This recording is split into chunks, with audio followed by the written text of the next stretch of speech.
Hello and welcome back to Bookish and welcome back to Tag Tuesday. This Tuesday, I have two big tags in one video for you.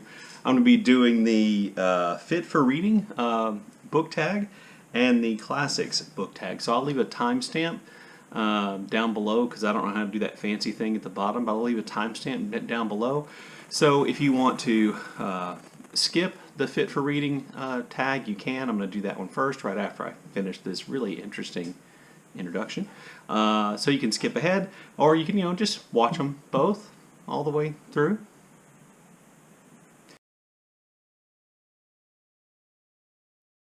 Anyway, so the first tag is the Fit for Reading book tag. I believe that's what it's called. Yes, Fit for Reading book tag. And it was created by, sorry, I'm looking at my phone right here.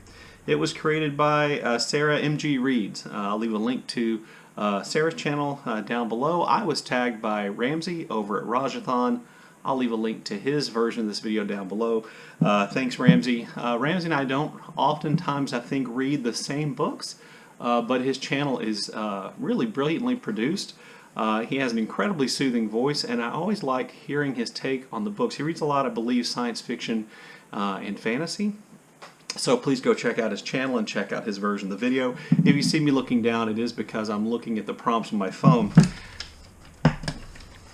I always write the prompts down on these little sticky notes, but then oftentimes I can't read my handwriting, which is a problem all its own. So the Fit for Reading book tag takes some exercise programs and it turns them into book tags. I did something similar to this with the BookTube of the Gym tag, but this was really a lot more inventive, I think, in terms of the actual questions that it asked than mine was. So prompt number one is name a twisty turny book that was super fun to read. Since it's Victober, I chose my favorite, apparently Victober author, and that's Robert Louis Stevenson and Treasure Island. I know oftentimes this is seen as a kid's book, but it really isn't. And it's twisty and turny, and lots of stuff happened, and I really enjoyed reading it. Since it's Victober, I thought I'd mention that again. Prompt number two is CrossFit. What was the most... Prompt number two is CrossFit. What was the most intense book you've read? And I think the most intense book I've ever read is a book I've mentioned on my channel a number of times, and that is We Wish to Inform You That Tomorrow We Will Be Killed with Our Families by Philip Gorevich. This is a nonfiction book about the Rwandan genocide and various families and groups who were victims, or some of whom escaped from the genocide, and it is, as the name would imply, it is intense. I know a lot of people don't think nonfiction can do that, but for me, nonfiction oftentimes is a far more intense read than fiction, and this is, for me, that book. Prompt number three, burpees suck. Yes, burpees suck. Now, Ramsey at Rajathon doesn't mind burpees. In fact, he apparently likes burpees holding a medicine ball over his head. I'll let you, read into Ramsey's character whatever you want to with that, but I agree that burpees suck.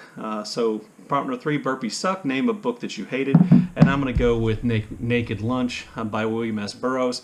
I got really into the beatniks and the beat writers for a while, and I was reading the beats around the time the movie Naked Lunch came out, which was kind of like... caused a bit of a minor sensation, and so I decided to read this, and I did, and I really hated it. Now Mark, my buddy Mark Nash, loves William S. Burroughs, and so I promised to give Burroughs a try and to read something different, but I really hated this book. Prompt number four is Intermural Sports. What book were you assigned to read for school, but you ended up liking it so much you couldn't wait to read it at night? And I'm going to go with The Great Gatsby. The Great Gatsby is that book. The Great Gatsby is one of those books, which probably one of the books I've reread the most. And each time I reread it as I get older, I get something different out of it. Now, since this question asks about, being assigned to read it in school, when I was assigned to read it in high school way back in the 1980s, what I got out of it was, I think what Fitzgerald got out of Living in the 20s. The fun, I had a crush on Daisy. I thought Jordan was pretty awesome. The partying all sounded really interesting to me, and so I probably missed some of the more important things in the book, which I picked up on since then. But I really liked The Great Gatsby when I read it. back in school, and I still like it today. I think some of the sentences in this book and some of the language in this book is some of the most beautiful American writing there's ever been. Problem number 5, running, jogging. Name a book that follows all the standard tropes, but you still enjoyed it. Well, my favorite form of genre fiction is detective fiction, and so I'm just going to go with the Inspector Rebus novels by Ian Rankin. There are a bunch of these. Inspector Rebus is a hard-drinking, oftentimes down on his luck, sometimes frequently, skirting the rules of correct police procedure in solving crimes, but they're pretty standard detective novels. And Rebus is like a lot of other detective characters who are repeating in the works of famous mystery novelists, and so I think he follows most of the standard tropes, but I still love these books. Problem number 6 is Jazzercise, a book you enjoy that is outdated or published long ago. So I have to tell you that this prompt kind of offended me. Because Jazzercise doesn't seem all that long ago. By the way, just in case you're wondering, I've never done Zumba, I've never Jazzercised, but I do remember Jazzercise, so the idea that somehow that's outdated and old. Anyway, so a book you enjoy that is outdated or published long ago, I'm going to go with The Deerslayer by James Fenimore Cooper. This book is outdated in its depictions of Native Americans. It is old-fashioned in its language. It is old-fashioned in terms of its heroic characters and what they're supposed to be like. The Deerslayer in this book is Nathaniel Bumppo, who features in all of Cooper's Leatherstocking Tales, I believe, which are set along the colonial frontier in the American colonies in the years before the American Revolution. I really liked this book, and I'm sure I'm not the first person to say this. I'm sure that that's been said many times. In some ways, reading Cooper is probably a little bit like reading Sir Walter Scott and Ivanhoe. Anyway, I really like this, but it is old and outdated, but I just enjoyed it when I read it. Prompt 7, Trampoline Class. What book do you absolutely love but you think is underrated?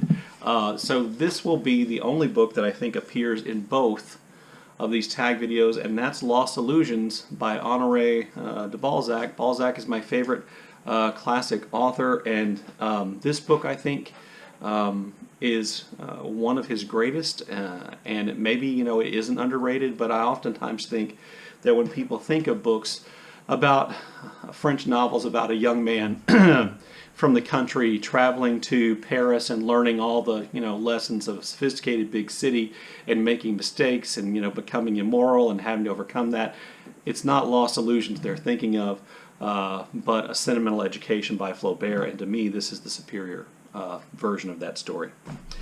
So the last prompt is, who do you tag? And I'm going to tag 4 people. So I'd like to see these 4 people do this, in part because their channels are bigger, or a little bit bigger than mine, or in some cases a lot bigger than mine. And I do think this is a great tag, and I want to bring it to their attention in the hopes they'll do it. So I'm going to tag Greg from Supposedly Fun, Doris from All the Books, who I have a feeling Doris might have done some of these fitness routines. Steve Donahue, the smelly but affable Steve Donahue, I'm going to tag you. And then Alex from What Page Are You On? I'm tagging you as well. So those are the 4 people I'm going to tag. And I hope if you want to do the tag that you will do the tag, because I thought it had a fun set of questions which required me to think a little bit differently than some tags do. So then on to the classics tag. So this is the classics books tag, in which you're supposed to focus on classics. I think I'm going to cheat a little bit here because I do include one American classic, which I don't think is exactly what the creator of the tag had in mind, but that's the way it goes. So prompt number 1 for the classics book tag, an overhyped classic you really didn't like. I'm going to go with The Red and the Black by Stendhal. Now, if you know anything about my channel, you know I enjoy reading, and this will come up, 19th century French novels. This one I learned about thanks to former Vice President and 2000 presidential candidate Al Gore, and you may or may not know this, but as a part of one of the more things about President George W. Bush that was laughed at most often, when he was asked what his favorite book was, he said a children's book called The Very Hungry Caterpillar. Now, I don't think that he should be ridiculed for that, because that book does have is pretty great. But they were contrasting that with Al Gore, a famously nerdy, at least somewhat intellectual person, because his favorite book was The Red and the Black by Stendhal. So I thought, well, I've got to read that. And I have to tell you, I really, really didn't like it, in part because the main character, I think Julian Sorel, is just unlikable, and is just a ruiner of people's lives, and I'm not sure he learns the lessons that he might be supposed to learn. Anyway, so that's my choice there. Prompt number 2 is, let's see, favorite time period to read about. And if we're talking about favorite time period to read about in terms of fiction, that would be post-Napoleonic 19th century France, somewhere, after around the time of the Restoration, and mainly set in the 1830s, 1820s, 1840s in France. That is my favorite time period to read, because my favorite classic author is Honoré de Balzac, and that's the time period in which most of his books were set. Prompt number 3 is your favorite fairy tale. My favorite fairy tale is, I'm not sure it qualifies as a fairy tale, but I'm gonna use it anyway, and it has to do with Scottish King Robert the Bruce. My last name is Bruce, so as a child I had an affinity for anything related to Robert the Bruce. And there's a fairy tale which says that Bruce, after making his 7th attempt to regain or to gain the crown of Scotland and to win Scotland's independence from England, that Bruce was hiding in a cave, almost alone with very little followers. And while he was lying in the cave, he watched a spider spin its web. And 7 times that spider tried to bridge its web from one part of the cave to another, and 7 times it failed, but on the 8th time it succeeded. And the story goes that this inspired Bruce to try an 8th time, and the 8th time he succeeded by winning the Battle of Bannockburn and winning Scotland's independence, at least temporarily. So there's that. That's my favorite fairy tale. Prompt number 4 is, let's see, most embarrassing classics you never read. And I'm going to tell you that there was a time in which I would list a number of books I was embarrassed not to have read, but I'm not embarrassed by what I've read, and I'm not embarrassed by what I haven't read. There are a number of classics that I want to read and that I plan to read, but I'm not embarrassed that I haven't read them. As a matter of fact, the next prompt, prompt 5, is top 5 classics you would like to read soon. And so this would be a list of those books, or a list of those authors. So I'm not embarrassed that I haven't gotten them yet, and I may have said that in the past, but we all grow and mature as we get older, even me, the age of 53, still growing and learning, I hope. And so I'm not going to be embarrassed I haven't read these, but I do intend to read them because, well, I want to. I've never read a long novel by Dostoevsky, and I've tried to read The Brothers Karamazov twice and failed. I've been informed by many of my friends here on BookTube that the problem may have something to do with the translation, so I'm going to get another copy of it, a different translation, hopefully a book in which the font is a little bit bigger. Also, I had hinted that I might read Middlemarch by George Eliot for this Victober. I decided not to do that. I was going to try to listen to it as an audiobook. And I like audiobooks, but I think for a work like Middlemarch, I would rather read it and experience the language without the filter of someone else's inflections or voices. I do sub-vocalize, which slows me down a lot, I know, but I like it. I like that idea of hearing the voice in my head, even if it's my own or the voice I imagine the character's having, and I think that would make that experience richer for me. So I am going to plan on reading Middlemarch, maybe for March of the Mammoths next year. Also, I'd like to read Emma this year. I'll probably wait, or next year, I'll probably wait until July and read it. Emma as part of Jane Austen, July. I've read 4 of Jane Austen's novels, now. Emma and Mansfield Park are the two, I think, major works of hers that I have yet to read, and I want to read. Emma, I saw the latest film adaptation of Emma right before we realized that we were in a pandemic. I saw it at a movie theater, and I really liked it. I know it's not everybody's favorite adaptation of that, but I liked it much more than the Gwyneth Paltrow version. The fifth, classics I'd like to read more of is I'd like to read more Dickens. I've read A Tale of Two Cities, Great Expectations, David Copperfield, and Bleak House. I've read Bleak House, and I would like to read, I think I want to read Our Mutual Friend next. I thought about reading Oliver Twist, but it's a story I know, and so I think I'm going to try to read Our Mutual Friend sometime in the near future. If not this year, at least next year, maybe for October. By the way, when you're old or older, next year doesn't seem that far away, so qualify as soon. And then I'm going to read another Balzac novel in December, because I try to read at least one Balzac novel every winter or fall. I'm not sure which title I'm going to read. I think an unknown masterpiece, I think, is the one I'm going to try to read. Prompt number 6 is to name your favorite modern book that is based on a classic. So this was a struggle for me, and I don't know if this counts, but I'm going to claim that Barbara Kingsolver's The Poisonwood Bible is based a little bit on King Lear, kind of a crazy dad, lots of daughters, etc. I'm going to say the Poisonwood Bible is based on King Lear. That may or may not be true, but I really like the Poisonwood Bible, so I thought I'd go ahead and mention and hold it up. I do know that Jane Smiley's Pulitzer Prize or National Award-winning novel, A Thousand Acres, which my buddy Jason from Old Blues Chapter and Verse really likes, I do know that is based on King Lear, and I have read it, but I didn't really like it. So I didn't want to use that one, so I'm just going to throw, I'm just going to throw the Poisonwood Bible in there because I can. Prompt number 7 is your favorite movie based on a classic, and I'm going to go with Jason and the Argonauts.